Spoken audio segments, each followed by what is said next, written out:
my fellow wedding florist friends, and welcome to the Wedding Florist Social Podcast. This is the podcast for wedding florists to learn all about acing their online presence. I'm your host, Vicky Laffey, and as a wedding florist of over 10 years now and a certified digital marketer, I want to help you get the right clients, get more followers, and never be stuck for content ideas again. Click the link in my description to get your free Wedding Florist Guide to Social Media Content Creation today. So, welcome. I want to talk to you today about online reviews. The good ones, the bad ones, the lack of them, sometimes the crazy ones, why we should all have them, and how to get them, all sorts of things, really. So, this all stemmed really from when I launched my new book on Amazon a few weeks ago, and I want to sort of just be totally honest here. I received a bad 1-star review from one person, and it normally I don't let these things bother me, but this really affected me. And it was my first book ever, which was a big deal for me. And this was my first review on that book, so I was kind of gutted, really. But the more I read it, the more I kind of calmed down, because the more I realised how silly it was, really. My book is very clearly described as being blank templates and forms and, things along those lines, sample terms and conditions, etc. Yet they complained it was just forms and templates, and even went so far to say that I described it like that, but she was still unhappy when it turned up like that. So I'll be honest, I even looked further into it, and she has a habit of kind of leaving 1-star reviews for things as well. I wouldn't have even minded if it was a 3-star review or something like that. So, but she came back with a really extreme 1-star review. So I've received other great reviews, but because of that one bad review, my book now sits at 3.5 stars over on Amazon. And I was a bit gutted, to be honest. But I've kind of I quickly calmed down and came to terms with it. Why am I telling you this? Well, first of all, this whole experience kind of really gave me a great idea for this recording here. I think reviews can be incredibly important in the online space, and particularly in the case of Amazon, where these customers, these browsers have never met me, and they never will. But who knows how many more books I would have sold if that person had just perhaps come to me and offered some feedback instead of just immediately resorting to this extreme 1-star review. I think we've all kind of been there in business, especially if you've been in business a while. We've all been there. We've all had a review, and you've thought, if they'd have just come to me to sort of sort this out first before, resorting to this low-star review, then everybody could have been happy, and there was no need for the review. Quite often with these reviews, it's the first you hear of an issue. I think in our wedding florist business, it carries a lot of importance as well, and more so on Google. If someone is Googling around for a wedding florist and they come across, two companies that they like, but one has 3 stars and one has 5 stars, and, they're more likely to contact the 5-star one first initially, aren't they? They take social media, for example. Bad news can spread really easily. I don't know if you heard about this over on Facebook, but recently there was a story that spread like absolute wildfire across Facebook, and it was a wedding venue. I forget the name of the venue even now, but maybe that's a good sign for the venue. But there was a wedding venue who tried to implement a fee for suppliers to work there, and this wasn't just a little kind of arrangement with the recommended suppliers or anything like that. This was like a fee for all suppliers, and it did not go down well. News spread really fast, and everyone on Facebook and it was talking about it, not just people in that area. People across the wedding industry just they were all talking about it, and there was so much backlash at the end of it.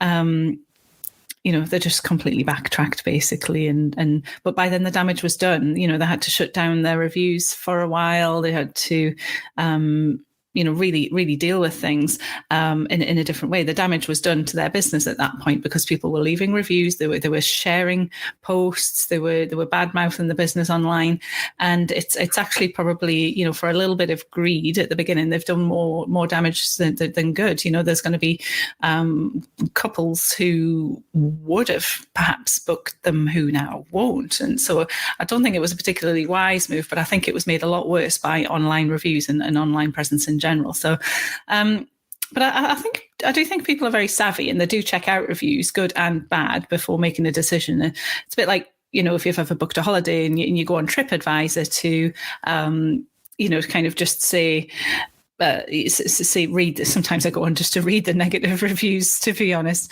But you read the good ones and the bad ones, and you sort of think, oh well, I see that person's point, but I'm not really bothered about that. Or, oh, that person seems a bit silly. Yeah, that's a silly thing to complain about. Or, so you don't just take the 5-star review for granted, or the 3 stars or whatever. You kind of you read further into it. I think people are very savvy like that, but still, it does help having the best ratings and reviews. I know when I used to have my retail shop before I really sort of niched down and specialised in weddings. I had people come to me occasionally who, because there were other flower shops on the high street within a few hundred yards of me. I had people come into me, and because they'd Googled me and I had a 5-star review, so they came to me first. So it does help. I should say, I don't want all this, to be all negative and doom and gloom today. We certainly shouldn't be afraid of, bad feedback, or even worse, held ransom to it. I have heard stories like that where, wedding florists have been kind of held ransom to it. And, I'm going to give you a bad review if you don't do what I want or give me what I want. Thankfully, touch wood, that has not happened to me, but I have heard of people saying that. But, I don't want it to be all bad and doom and gloom today. I want to talk to you about kind of harnessing the power of good reviews as well. Google and Facebook, those are places where people can actually leave reviews, as well as people sending you thank you cards and Instagram DMs and stuff saying thank you and giving you feedback and reviews, or even comments on your social media posts. You can absolutely use these and not just in one place. Absolutely milk good reviews. You can send your recently, in terms of, how you get these things, you can send your recently married clients, for example, a link to leave a Google review. If you can actually go on to Google My Business, onto your Google My Business account. And there's a little link that you can click on and just copy and paste into an email to ask your clients to leave you a review. If they send you a card or a DM on Instagram, for example, take a picture and a screenshot and pop that on your Instagram stories along with a picture of their flowers, for example. Put that story into a highlight, an Instagram highlight, and labeled reviews or testimonials or something like that, and get those pictures on your website page and entitled testimonials or happy clients or something along those lines as well. So it's, we're not just talking about using these things in one place here. And, it's not just about public kind of reviews on forums like Google and Facebook, which are still, important if you can get them. But it's about using, positive feedback and thank yous and reviews in general.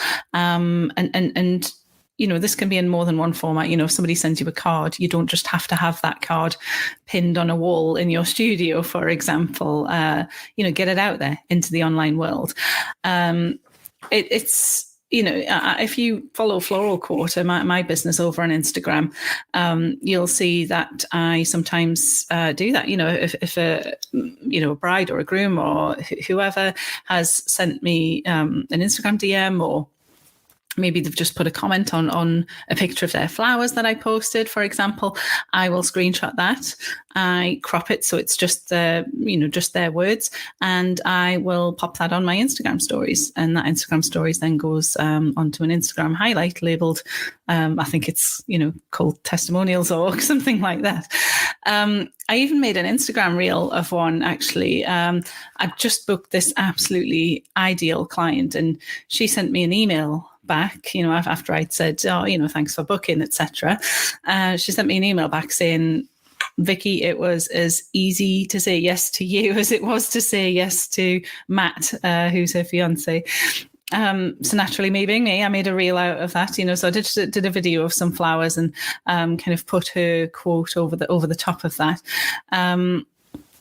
It's really important to have this sort of content, this like user-generated content and real client reviews, because it builds up more of a trust with viewers online. They can see you, see what real couples have said about you, and what they've felt or experienced, and they can therefore see it's not just you being some sort of fake account online, or someone who pretends they're something that they're not. It's basically what they call something called social proof. It's the online equivalent of asking a group of friends if they've used a certain product or what their opinion is. If you're down the pub and you're asking, can anybody recommend a good plasterer or something like that, or asking them if they can recommend a certain thing, and you're more likely to trust that, if somebody's more than somebody who's like put a flyer through your door, for example. I think I would love to know. Do get in touch, DM me or something like that. If any of you have ever had a really bad or really good experience of reviews, I would love to know. Have you ever had a time or a situation where you've just thought, if only that customer had just come to me first and let me resolve it, then we would both be happier, and it wouldn't have affected my reviews and ratings so much. So I guess, to kind of sum up, to sort of, summarize, I would say, to help your business with in this respect, go get more reviews. First of all, if you're going to do anything today, go ask your previous clients for reviews. This could be a Facebook page review. This could be a Google review. Even just some feedback on an email, whatever it is, go get some more reviews off your customers, so that you've got this feedback, you've got a feel for what they experienced, and you've got some content to post. Absolutely get yourself out there, get more reviews. Don't be afraid to contact people. You don't have to ask everyone for reviews if you don't want to. You can just ask ideal clients. I find that particularly useful, to just ask ideal clients, because they're the ones you want to attract more of, and you want to hear more about what they say and what they experience, so you can offer more of that. However, don't be disappointed if you get something that's slightly not negative, but if somebody said, it would have been great if we could have had this, or it was a shame that, don't take that to heart. Just take it with a pinch of salt, take it for what it is, and just kind of move on. Take the good from it.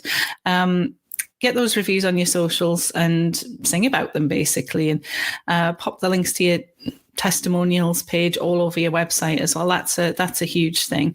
On my website, for example, I'm a big fan of leading people around your website, so that it's it's not just one page and where do we go next. For example, if you go to the I think on the galleries, for example, there is an option to, do you like this? Go, okay, click here to go onto my inquiry form. There's options to kind of go on to, if you want to read more about what real clients have said about me, click here first. People might want to do that before they inquire. There's even on my email template that I send out to invite someone for a consultation after they've inquired, there's even a link on there to the testimonials page on my website.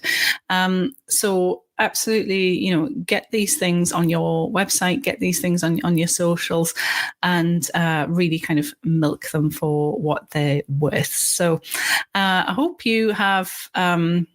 I hope you've enjoyed listening to that today. I hope you've all got some great online reviews, and if not, get out there and go get them.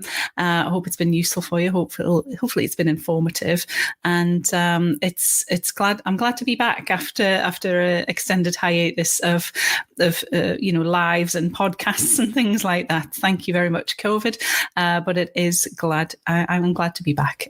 So thank you so much for tuning in.